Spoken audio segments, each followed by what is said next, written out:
Right next to the elevators, a man collapsed. The workers there, they were just stunned. They didn't really know what to do. I actually checked to see if the person was responsive, and he wasn't.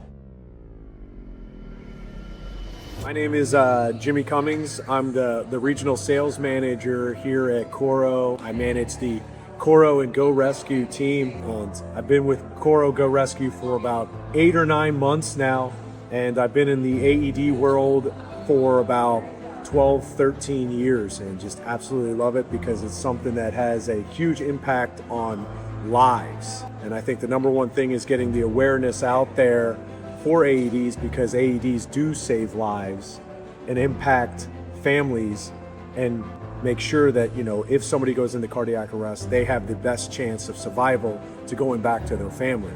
And I think one of the most impactful things that has ever happened with me was I was on vacation with my family, my mother-in-law, father-in-law, my own mom, my own children, everything of that nature, down in Aruba. And it was the first day of vacation.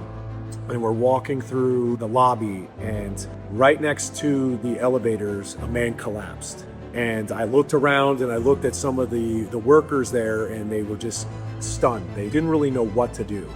So I looked at the actual manager and I said, I'm jumping in. And he goes, are you CPR first aid certified? And I said, I got it taken care of. I said, go grab the AED. And I actually checked to see if the person was responsive, and he wasn't. The most impactful portion was that his wife was there, and she was screaming at him and telling him, wake up, wake up. What are you doing? What are you doing? And looked at me as I'm grabbing the AED and said, he's got a pacemaker, he's got a pacemaker, he's got a pacemaker. And I remember looking directly at her face and I said, ma'am, it's not working. So I grabbed the AED, I grabbed the pads, put it on the actual patient's chest, and started doing compressions as soon as possible. It performed its first shock, got a little bit more of you could see the color back to him, but it was not the first shock that brought him back to life. So I started doing compressions and doing more compressions, and it got to a point where somebody else had to jump in, because we are on a third world country where there's only 2 ambulances on the whole island, and it took the ambulances about, I want to say 30, 40 minutes, but it felt like 10 hours for them to get there. The AED actually performed 2 shocks until the EMT showed up, and then they took over for me.